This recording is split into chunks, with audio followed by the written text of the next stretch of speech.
Hello everyone, Vikas Kumar current affairs YouTube channel पर आप सभी का एक बार फिर से हार्दिक स्वागत है।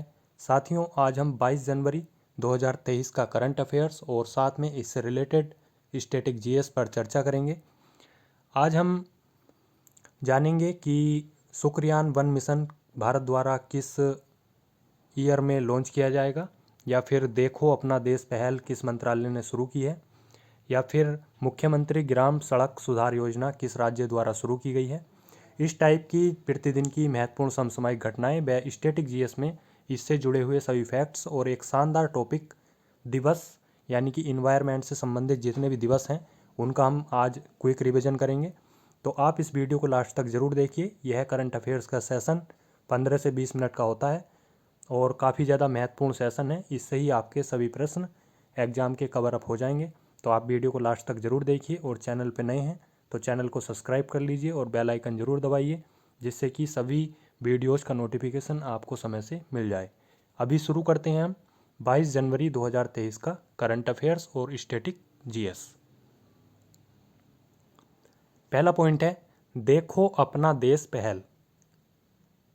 देखो अपना देश पहल पर्यटन मंत्रालय द्वारा शुरू की गई है। इसका पर्पज़ है कि जो भारत गौरव ट्रेन है उसको हाल ही में भारत और नेपाल के बीच शुरू किया गया है। वह ट्रेन जो श्री राम भगवान हैं उनसे जुड़े हुए सभी धार्मिक स्थल पर विजिट करेगी और इसीलिए देखो अपना देश पहल के तहत उस ट्रेन को शुरू किया गया है पर्यटन मंत्रालय द्वारा।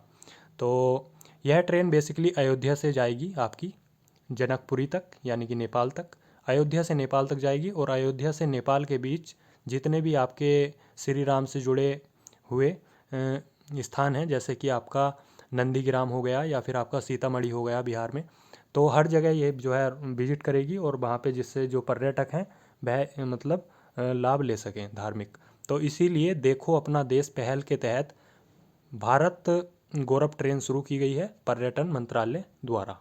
ठीक। नेक्स्ट पॉइंट है, मैक्सिको के ड्रैगन फ्रूट की खेती की शुरुआत। मैक्सिको कंट्री है, एक देश है, इसके ड्रैगन फ्रूट की खेती अपने यूपी में की जा रही है और यूपी के किस ज़िले में की जा रही है? हमीरपुर में। हमीरपुर ज़िले में उत्तर प्रदेश के मैक्सिको कंट्री के ड्रैगन फ्रूट की खेती की शुरुआत की गई है। नेक्स्ट है आपका, भारत के प्रसिद्ध सांची स्तूप के पूर्वी गेट की प्रतिकृति अर्थात कॉपी का अनावरण किया है। किस देश ने अनावरण किया है? तो वह है बर्लिन, जर्मनी ने। जर्मनी ने भारत का जो सांची स्तूप है उसके पूर्वी गेट की एक कॉपी की है और बिल्कुल सेम टू सेम उसके डिट्टो एकदम वहाँ पे अपने कंट्री में उसका लॉन्च किया है उसको। तो कहाँ पे किया है? बर्लिन, जर्मनी में किया है। सांची के स्तूप की बात आई है तो सांची का स्तूप आपका रायसेन मध्य प्रदेश में है। इसका निर्माण अकबर ने करवाया था और सांची का स्तूप आपका 200 के नोट पे भी है। जो 200 का नोट है 200 का, तो उस पर जो चिन्ह बना हुआ है, जो मूर्ति है, वह आपकी सांची के स्तूप की है। और सांची का स्तूप कहाँ पे है? रायसेन मध्य प्रदेश में। और इसका निर्माण किसने कराया था? अकबर ने। ठीक है। तो सांची के स्तूप का जो पूर्वी गेट है उसकी डिट्टो कॉपी की है और उसको लॉन्चिंग किया है आपका जर्मनी, बर्लिन ने। नेक्स्ट है आपका शुक्रयान 1 मिशन। शुक्रयान का पहला मिशन लॉन्च किया जाएगा भारत द्वारा 2031 में। 2031 में शुक्रयान 1 मिशन को लॉन्च करने की योजना बनाई है भारत ने। और शुक्र ग्रह की अगर हम बात करें तो शुक्र ग्रह को कहा जाता है आपका भोर एवं सांझ का तारा। भोर का तारा और सांझ का तारा किसे कहा जाता है? शुक्र ग्रह को। शुक्र ग्रह पृथ्वी का सबसे नज़दीक ग्रह है, आप सभी जानते हैं, जबकि सूर्य का सबसे नज़दीक ग्रह कौन सा है? बुध है। लेकिन पृथ्वी का सबसे नज़दीक ग्रह है आपका शुक्र। शुक्र ग्रह चमकीला एवं गर्म ग्रह है। अगर आप रात में अंधेरे के समय नग्न आँखों से भी आकाश की ओर देखेंगे तो सूर्य जो पृथ्वी है, पृथ्वी से शुक्र ग्रह देखा जा सकता है। ठीक है। तो यह काफ़ी ज़्यादा चमकीला ग्रह है और एकदम गर्म ग्रह है और पृथ्वी के पास में भी है। ठीक है। और इसको जो है भोर एवं सांझ का तारा कहा जाता है। अगर हम बात करें नीला ग्रह, नीला ग्रह किसे कहा जाता है? पृथ्वी को कहा जाता है, क्योंकि पृथ्वी पे जल की मात्रा काफ़ी ज़्यादा है और इसीलिए पृथ्वी को कहा जाता है नीला ग्रह। जबकि लाल ग्रह कहा जाता है आपका मंगल को। मंगल पे जो है लाल मिट्टी की अधिकता है और इसीलिए इसको कहा जाता है लाल ग्रह। लाल ग्रह मंगल को कहा जाता है, नीला ग्रह पृथ्वी को कहा जाता है। और शुक्र ग्रह को क्या कहा जाता है? भोर एवं सांझ का तारा। तो ये हो गया आपका शुक्र ग्रह से संबंधित स्टैटिक जीएस के फैक्ट्स कुछ महत्वपूर्ण। अगला पॉइंट है इसमें मुख्यमंत्री ग्रामीण सड़क सुधार योजना। मुख्यमंत्री ग्रामीण सड़क सुधार योजना तमिलनाडु में शुरू की गई है। नेक्स्ट है पंकज सिंह। पंकज सिंह को उप राष्ट्रीय सुरक्षा सलाहकार बनाया गया है, यानी कि जो नेशनल सिक्योरिटी असिस्टेंट्स होता है उसका जो है उप राष्ट्रीय सलाहकार बनाया है आपका पंकज सिंह को। जबकि नेशनल सिक्योरिटी एडवाइज़र कौन है आपके? अजीत डोभाल, यानी कि एनएस से हैं आपके अजीत डोभाल। जबकि उप राष्ट्रीय सुरक्षा सलाहकार कौन बने हैं? पंकज सिंह। नेक्स्ट है गाम्बिया। देखो गाम्बिया के उपराष्ट्रपति हैं बदारा अलियूजोफ। यह अभी भारत देश के जो है दौरे पर थे, मतलब अपने देश को प्रतिनिधित्व करते हुए यह भारत के देश दौरे पर आए हुए थे। तो इनकी जो है ना भारत दौरे पर इनका निधन हो गया है। ये भारत में थे और इनका जो है निधन हो गया है। ये भारत कंट्री में आए थे अपना देश का प्रतिनिधित्व करते हुए।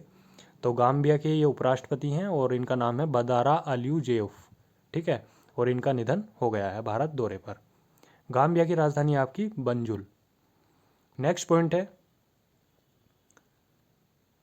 ल्यूसिन रेडन। ल्यूसिन रेडन फ्रांस के हैं और इनका निधन हो गया है। यह दुनिया के सबसे उम्र दराज व्यक्ति थे। इनकी उम्र कितनी थी? 118 वर्ष। लेकिन अगर हम बात करें 2022 में एक व्यक्ति की मौत हुई थी, उनका नाम था केन नताका, जापान से थे। यह 119 वर्ष के थे और इनका 2022 में निधन हुआ था। लेकिन 119 के बाद में जो व्यक्ति थे वह ल्यूसिन रेडन थे। अभी मतलब 2023 में सबसे उम्र दराज व्यक्ति थे और इनका 118 वर्ष में निधन हो गया है। कहाँ से थे? फ्रांस से। नेक्स्ट है नीलमणि फुकन। नीलमणि फुकन का नाम आपने सुना हुआ होगा क्योंकि इनको 2021 में 56वां ज्ञानपीठ पुरस्कार से इनको सम्मानित किया गया था। यह असमिया कवि है और इनका हाल ही में निधन हो गया है। एग्जाम में पूछ सकता है पीसीएस वगैरह में कि नीलमणि फुकन का संबंध किस क्षेत्र से है, तो यह बेसिकली साहित्य के क्षेत्र से इनका संबंध है। यह असमिया कवि थे और 2021 में इन्हें 56वां ज्ञानपीठ पुरस्कार भी मिला था। इनका हाल ही में निधन हो गया है।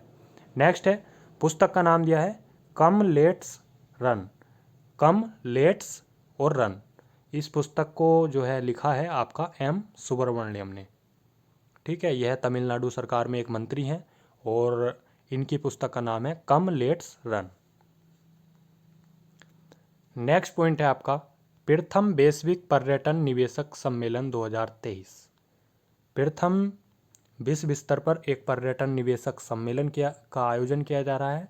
यह आयोजन हो रहा है इस बार आपका नई दिल्ली में और इसका आयोजन कर रहा है आपका पर्यटन मंत्रालय, ठीक है। नेक्स्ट है आपका global fire power 2023 index. Global fire power index 2023, इसमें प्रथम स्थान पे है आपका यूएस से, जबकि भारत की रैंक इसमें 4वीं है। इसमें परमाणु क्षमता को नहीं रखा जाता है। बेसिकली इसमें जो कॉमन आपकी चीज़ें हैं उनको ही इसमें जो है जगह दी जाती है। तो ग्लोबल फायर पावर 2023 इंडेक्स में परमाणु क्षमता को स्थान नहीं दिया जाता है, उसके इतर यह इंडेक्स जारी किया जाता है। इसमें पहले स्थान पे है आपका यूएस से, जबकि 4वें स्थान पे है आपका इंडिया। नेक्स्ट है Gaja capital business book prize 2022। देखो ये प्राइज़ मिला है आपका हरीश दामोदरन को, इनकी पुस्तक ब्रोक टू ब्रेक थ्रू के लिए। तो ये पुरस्कार तो नहीं पूछेगा कि यह पुरस्कार किसे दिया गया है, लेकिन ये पूछ सकता है कि ब्रोक टू ब्रेक थ्रू पुस्तक किसने लिखी है। तो यह लिखी है आपकी हरीश दामोदरन ने, क्योंकि इस पुस्तक को मिला है Gaja capital business book prize 2022। तो यह पुस्तक काफ़ी ज़्यादा हाईलाइट हो गई है और चर्चित बुक बन गई है। तो इसको पूछ सकता है कि यह बुक किसके द्वारा लिखी गई है। तो पुस्तक का नाम है ब्रोक टू ब्रेक थ्रू और यह लिखी है आपकी हरीश दामोदरन ने। नेक्स्ट पॉइंट है भारतीय नौसेना का एक विमान है जिसका नाम है IL-38 और यह 74वें गणतंत्र दिवस समारोह में भाग लेगा। अभी जो गणतंत्र दिवस मनाया जाएगा यह 74वां गणतंत्र दिवस होगा और इसके समारोह में भारतीय नौसेना का एक विमान है जिसका नाम है IL-38, यह इस समारोह में भाग लेगा। बेसिकली यह विमान भारतीय नौसेना में 1977 में कमीशन किया गया था।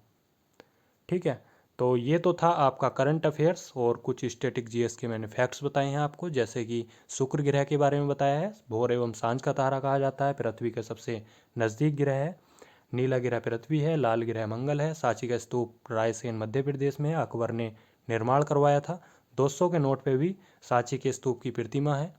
और इस टाइप के कुछ मैंने आपको महत्वपूर्ण फैक्ट्स बताए हैं जीएस में। अभी हम एक स्टैटिक जीएस का एक छोटा टॉपिक जो हम करंट अफेयर के वीडियो के लास्ट में कराते हैं क्विक रिवीजन के तौर पे, जो काफ़ी ज़्यादा रिपीटेड टॉपिक होता है, एग्जाम में प्रश्न वहाँ से देखने को मिल जाते हैं। तो ऐसा ही एक टॉपिक मैं लाया हूँ आज आपके लिए, महत्वपूर्ण दिवस। ये दिवस हैं पर्यावरण से संबंधित, क्योंकि पर्यावरण जो इन्वायरमेंट है उसको भी काफ़ी ज़्यादा तवज्जो दी जा रही है आजकल एग्ज़ाम में। तो दिवस पूछ सकता है पर्यावरण से रिलेटेड, पता होने चाहिए, ज़्यादा नहीं। यह 7 से 8 दिवस हैं, जैसे कि वानिकी दिवस, जल दिवस, जैव विविधता दिवस, ओजोन दिवस।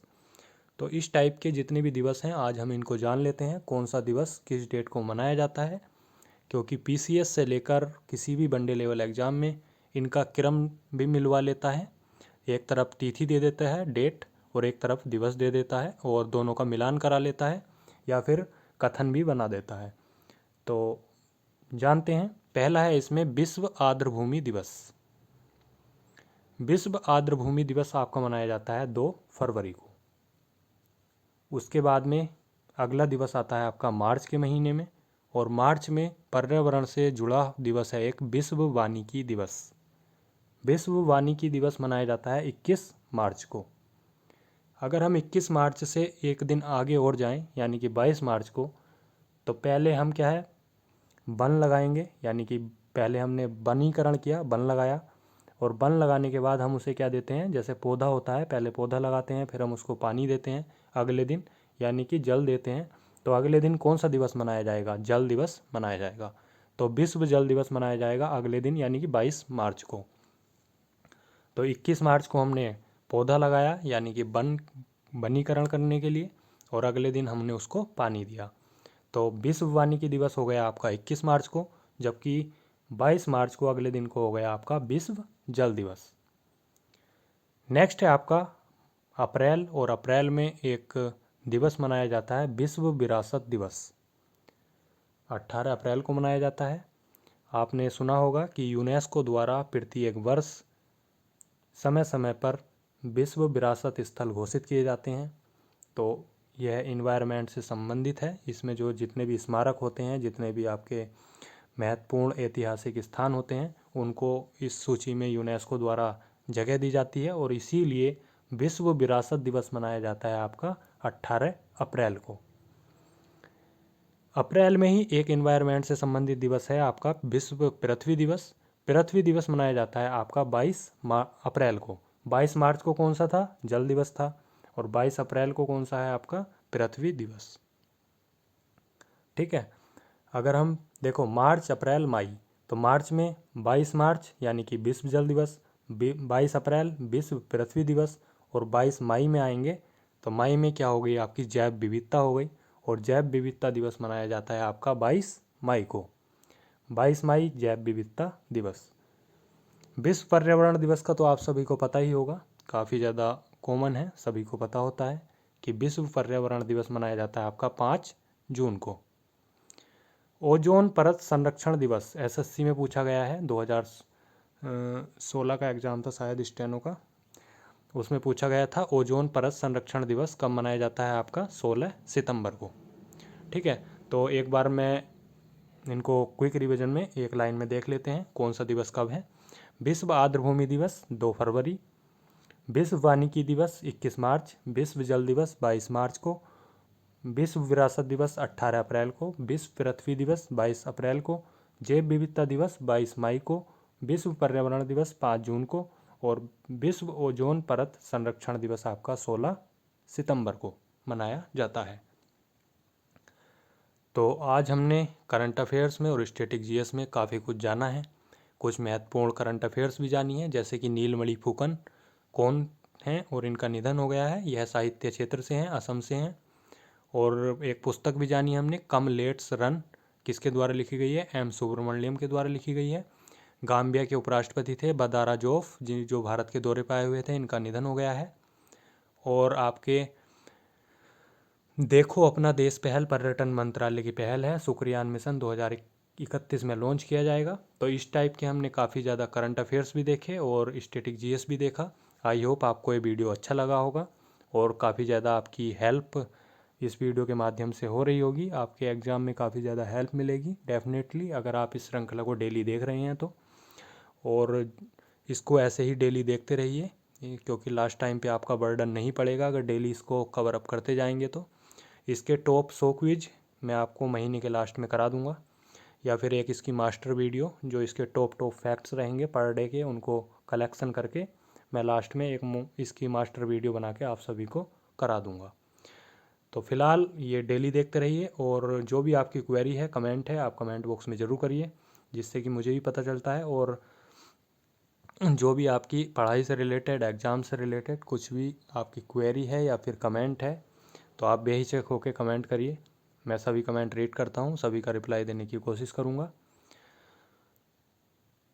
बाकी मैंने वीडियो का, एग्ज़ाम का कल आपको वीडियो में बता दिया था, कल के सेशन में RO का भी बता दिया था और KBS का भी बता दिया था, मुख्य सेविका का भी बता दिया था कल कि एग्ज़ाम मई के बाद होगा। और किसी की कोई क्वेरी हो एग्ज़ाम से रिलेटेड तो बता देना, ठीक है? मैं आपको कल के सेशन में बता दूंगा, ठीक है? हाँ, हाई कोर्ट कराया गया था। हाई कोर्ट का जिन बच्चों ने क्वालिफाई किया है आपका स्टेनो का एग्ज़ाम या फिर क्लर्क का या फिर ग्रुप डी का, तो आपका जो है रिज़ल्ट भी आ गया है और दोबारा से आंसर की भी आ गई है। लेकिन इसका जो स्किल टेस्ट है वह आपका फरवरी के मिड में हो जाएगा, यानी कि 10 फरवरी के आसपास आपका जो है डेट आपको मिल जाएगा। और इसका एडमिट कार्ड जो है तैयार हो रहे हैं, कंपनी तैयार करवा रही है, और बहुत जल्दी साइट्स पे आपको एडमिट कार्ड भी मिल जाएंगे। यानी कि आपके पास ज़्यादा टाइम नहीं है स्किल टेस्ट के लिए, मुश्किल से आपके पास 20 दिन होंगे, ठीक है? तो आप 20 दिन मान के ही तैयारी करिए, इससे कम हो सकते हैं, इससे ज़्यादा का मुझे नहीं लगता कि ज़्यादा टाइम लेगी कंपनी। एग्ज़ाम जल्दी ही कराती है स्किल टेस्ट। अगर कोई अपडेट होता है बीच में तो मैं आपको ज़रूर बताऊँगा, फ़िलहाल 20 दिन मानिए। तो आप मंगल इंस्क्रिप्ट पे टाइपिंग करिए क्लर्क में अगर आपका नंबर है तो, और इंग्लिश की भी परफेक्ट टाइपिंग करिए, अच्छे से एक्यूरेसी लाइए। और स्टेनो है तो शॉर्ट हैंड पे भी ध्यान दीजिए, मिस्टेक कम हो। और ग्रुप डी वाले, जैसा कि आपने पहला प्री एग्ज़ाम पास किया है सेम वैसा ही आपका मेंस आएगा, इसमें ज़्यादा चेंज नहीं होता है क्योंकि इतना बड़ा एग्ज़ाम नहीं है ग्रुप डी। तो उसी को ध्यान में रखते हुए आपको तैयारी करनी है, जैसे आपने प्री की थी वैसे ही मेंस की पेपर आने वाली है सेम। बाकी कुल मिला के अगर आपका रिटर्न है ग्रुप डी में, तो आप जो है ना स्टेनो वाला पेपर सोल्व कर लीजिए, ग्रुप और ये क्लर्क वाला जो हुआ है ये सोल्व करिए, और इससे जुड़े हुए जितने भी टॉपिक्स हैं पहले इनको कवर अप करिए, क्योंकि प्रश्न यहीं से ही आपको इनकी पुनरावृत्ति देखने को मिलेगी। सेम टू सेम प्रश्न तो नहीं मिलेगा, लेकिन इन टॉपिक से प्रश्न आपको मिल जाएंगे। तो ग्रुप डी का ये थोड़ा आसान रास्ता है मेंस में अच्छे नंबर अचीव करने का, और जिससे आपका फाइनल सिलेक्शन भी हो जाएगा। तो फिलहाल ये हाई कोर्ट से रिलेटेड थोड़ा अपडेट था, मैंने आपको इसी सेशन में दे दिया है। बाकी किसी की कोई क्वेरी हो तो आप बेहिचक होकर मुझे कमेंट कर सकते हैं, ठीक है? Thank you for watching, thank you so much.